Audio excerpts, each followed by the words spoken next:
Oke anak, pada pertemuan kali ini masih tentang bab 9, kompetensinya pengelolaan narkotik dan psikotropik. Tapi kalau yang sebelumnya ada psikotropik, yang ini pertemuan kali ini, video kali ini sebelumnya saya ucapkan assalamualaikum warahmatullahi wabarakatuh. Selamat pagi, salam sehat selalu. Moga-moga video ini membawa berkah, pembelajaran yang baik buat kalian semua mengenai narkotik ya.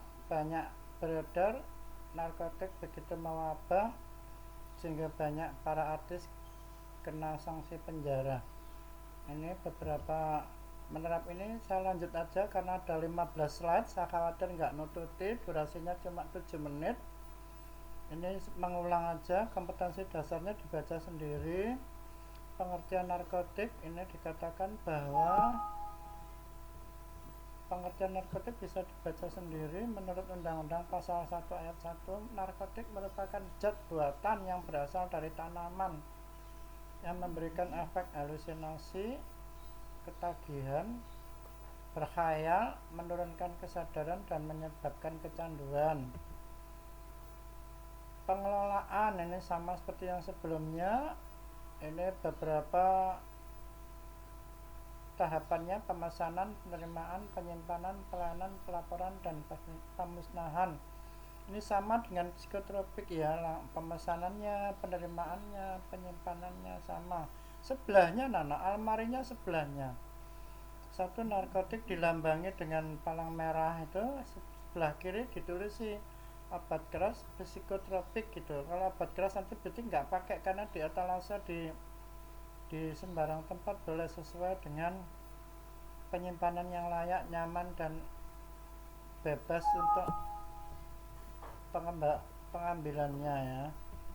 Nah ini tadi contoh sama dengan psikotropik, saya hanya ambil gambar aja, jenis-jenisnya di sini nggak tertampak jelas.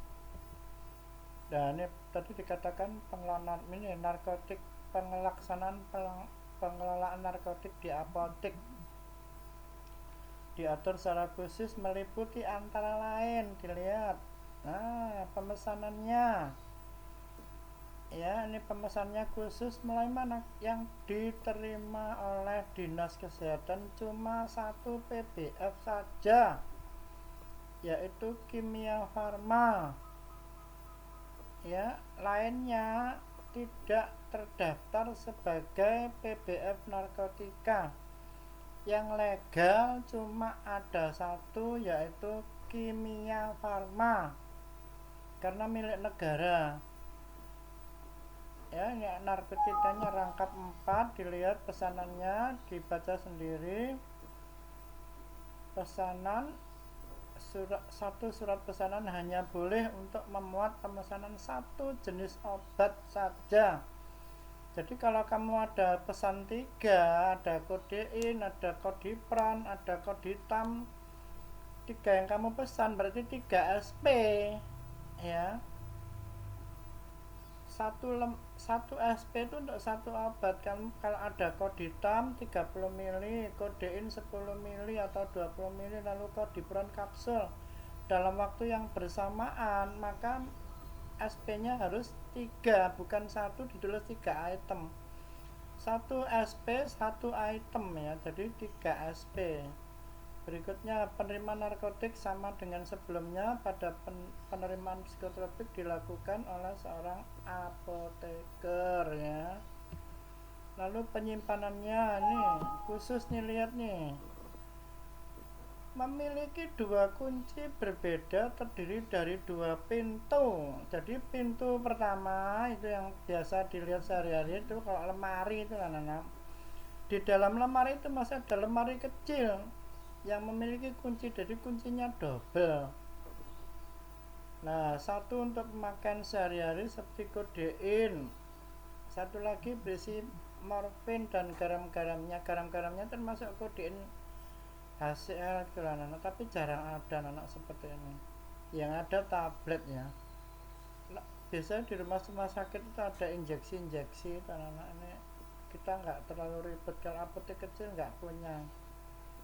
Lemari tersebut diketahui oleh umum tetapi dapat diawasi langsung oleh asisten apoteker. Seperti kalian nanti dikasih tugas bawa kuncinya. Wah, ini pelayanan narkotik dikatakan harus dengan resep asli. Tadi dikatakan di psikotropik dan tidak boleh menerima salinan kopi resep dari apotek lain. Lalu untuk membedakan narkotika diberi garis merah di bawah. Ini nanti resepnya digolongkan tersendiri. Jadi resepnya ada resep umum, ada resep psikotropik, ada resep narkotik, lalu resep-resep detur dari apotek lain maupun apotek-apotek kita sendiri. Resep detur resep yang sudah diulang 1000 kali ya. Biasanya penyakit diabetes, jantung, dan lain sebagainya itu. Batuk pilek yang tidak mengandung psikotropik atau prekursor itu boleh diulang. Ini tadi sudah dikatakan pelaporannya sama seperti psikotropik. Ada laporan meliputi nomor urut, nama bahan, persediaan awal bulan. Karena ini tadi sudah nggak saya jabarkan lagi karena slide-nya ada 15 takut nggak nututi. Pemusnahannya juga sudah. Berikutnya lanjutan. Bila pemusnahan narkotika telah dilaksanakan, dibuat berita acara sebagai berikut. Ini ya, berita acaranya ribet anak-anak, ada 8 lembar kalau salah nih. Ada 8 lapis lembar yang harus ditandatangani. Ya, ini biaya nih, menghadirkan banyak petinggi ya. Nama, jenis, jumlah narkotik, cara pemusnahannya ada semua. Ini kalau ujian sering keluar. Coba kamu hafalkan ini kolom-kolomnya nih. Meliputi apa sajakah pemusnahan resep. Berita acara ini tadi sudah oleh Kepala Dinas DKI, ini bukan DKI tapi karena Jawa Timur ya, Provinsi Jawa Timur.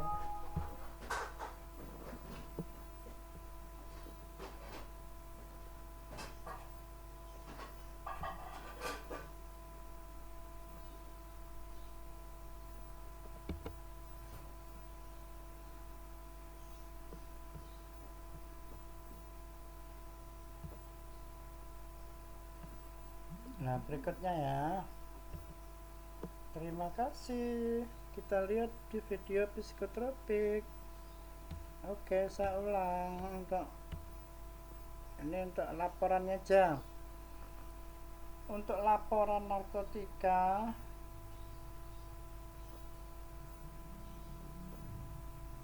paling lama sebelum ini tanggal 10 pada bulan ini, yang terbaru tanggal 10 sampai tanggal 15.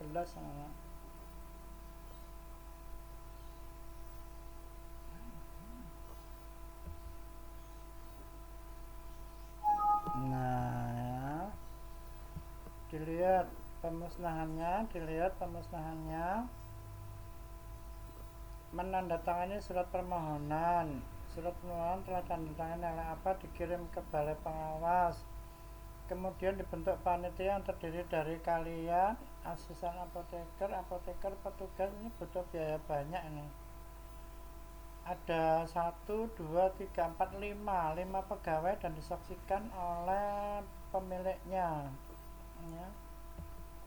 Nah, ini laporannya meliputi, ini dilihat nih laporannya, nomor urut 1, nama bahan, kodein, satuannya tablet, persedia awal pertama 83, terus dipakai untuk resep kali ini tanggal 6 September 16 tablet, berarti 83 kurang 16 sisa berapa, begitu seterusnya ya, begitu seterusnya. Cuma ini saya menambahkan tapi tidak meralat aja. Ini harus ada nomor resep ya, nomor urut sudah termasuk nomor resep, nama pasiennya, resepnya itu, lalu nama bahan yang diresep itu apa, kodein misalnya, kodipron misalkan. Jadi jelas nama dokter, nama pasien dicatat semua. Ini saya tidak meralat, hanya menambah